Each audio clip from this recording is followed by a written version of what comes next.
પ્રભુ ઈસુના જીવંત અને પવિત્ર ત્રિએક નામમાં વાલા ભાઈઓ અને બહેનો, આપ સર્વને લોગોસ બાઇબલ સ્ટડી તરફથી હું પ્રેમી સલામ પાઠવું છું.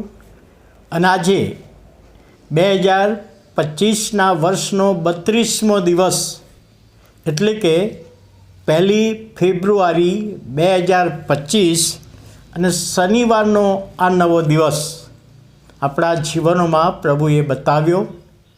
અને આજે સવારે આપણે કૌટુંબિક જીવનને લગતી એક બાબત કે જે પિતાની જવાબદારી, પિતાની ઘરમાં બાળકો પ્રત્યેની જવાબદારી, એક લૂંટના ગુનામાં એક જુવાનને આજીવન કેદની સજા થઈ. સજા જાહેર કરવામાં આવી કોર્ટમાં. અને આ જુવાનના પિતા એ પોતે કોર્ટમાં જજ હતા, બીજી કોઈ કોર્ટમાં. અને જ્યારે આ જુવાન માટે એની સજા જાહેર કરવાની થઈ ત્યારે એ જજે આ દીકરાને કહ્યું કે તારા બાપ પણ જજ છે એક કોર્ટમાં, તારા બાપને હું ઓળખું છું, નાનપણથી તને પણ ઓળખું છું.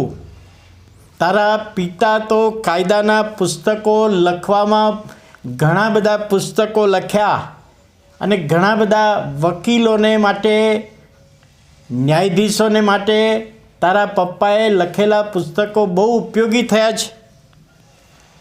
એ તારા પિતાને તું યાદ કરે છે? અને આ દીકરાએ કહ્યું કે હા સાહેબ, હું મારા પિતાને આજે યાદ કરું છું. જ્યારે તારા માટે આ સજા જાહેર કરવામાં આવી તો એ બાબતે તું તારા પિતા વિશે શું કહેવા માગે છે? અને ત્યારે આ જુવાનો જે જવાબ આપ્યો અને ખુલાસો આપ્યો કે મારા ફાધર, મારા પિતા એ કાયદાની કલમો, એની કોમેન્ટ્રી લખતા હતા. કયા કાયદામાં કયો અર્થ થાય એ સમજાવવાનું પુસ્તક લખતા હતા. અને મારો પ્રશ્ન લઈને હું એમની પાસે જાઉં ત્યારે મને કહેતા કે દીકરા, અત્યારે તું મારી પાસે આવીશ નહીં, મારી પાસે સમય નથી, મારે આ પુસ્તક વેળાસર પૂરું કરવાનું છે. અને તેઓ મારો પ્રશ્ન સાંભળતા નહીં, મને સમજતા નહીં. બીજી કોઈ વાર ફરીથી પાછો હું પ્રશ્ન લઈને જાઉં ત્યારે કહેતા હતા કે હું બહુ બિઝી છું, આ પુસ્તક બહુ ઇમ્પોર્ટન્ટ પુસ્તક છે અને આ પુસ્તક હું લખીશ તો ઘણા બધાને ફાયદો થશે, માટે હમણાં તું મને ડિસ્ટર્બ કરીશ નહીં. અને એ રીતે અવારનવાર જ્યારે હું મારા પિતા પાસે જાઉં ત્યારે મારા પિતા એવું જ કહેતા કે હું ફ્રી નથી, તું મને ડિસ્ટર્બ કરીશ નહીં, મારે અગત્યનું પુસ્તક લખવાનું છે. અને ખરેખર મારા બાપે, મારા પિતાએ પુસ્તક તો પૂરું કર્યું પણ છોકરાને ગુમાવ્યો. He finished his book but lost his son. જે મારી બાબતો હતી, મારા પ્રશ્નો હતા, એ લઈને હું જાઉં ત્યારે એ મને સમય આપતા નહોતા, પોતાનો સમય મારા પ્રત્યે ફાળવતા નહોતા. અને એ બાબતને જોતાં એફેસીઓનો પત્ર તેનો 6 અધ્યાય અને 4 કલમ, એફેસી 6 અને 4માં પાઉલ પ્રેરિત એફેસીઓની મંડળીને પત્ર લખતા લખે છે કે વળી પિતાઓ, તમારા છોકરાને ચીડવો નહીં, પણ પ્રભુના શિક્ષણમાં તથા બોધમાં તેઓને ઉછેરો.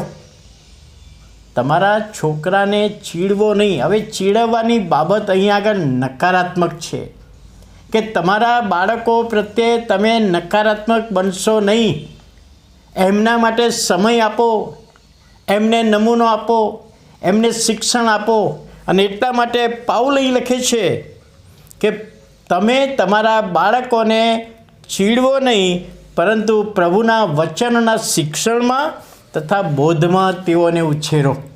અને આજે આપણે બાપ તરીકે ઘરમાં છીએ, આપણા બાળકો છે, ત્યારે તેઓને પ્રભુના વચનના શિક્ષણમાં ઉછેરવાને માટે પ્રભુ આજે આપણને કહે છે. આપણે ઘણા બધા બીજી હોઈએ, આપણું કામ પણ અગત્યનું છે, તેમ છતાં પણ આપણા બાળકોને માટે આપણે સમય આપવો જોઈએ, એમને શિક્ષણ આપવું જોઈએ, એમને ઉત્તેજન આપવું જોઈએ, એમને નમૂનો આપવો જોઈએ. એ બાઇબલ આધારિત આપણે આપી શકીએ તો સારું ગણાય. અને એ વચનમાં પ્રભુ એનો આશીર્વાદ આપે. પ્રાર્થના કરીએ. વાલા પ્રભુ, અમે તમારો આભાર માનતા તમારા પવિત્ર નામને ધન્યવાદ આપીએ છીએ આજના નવા દિવસની ભેટને માટે. અને આજનું વચન એફેસીયોનો પત્ર પ્રભુ જે 6 અધ્યાયને 4 કલમનું વચન, પિતાઓ માટેની જે જવાબદારી, એ જવાબદારી અદા કરવાને માટે અમને બધાને તમે સહાય કરો, મદદ કરો, દોરવણી આપો. ઈસુ અમારા પ્રભુના પવિત્ર ત્રિએક નામમાં સાંભળો અને માન્ય કરો. આમેન.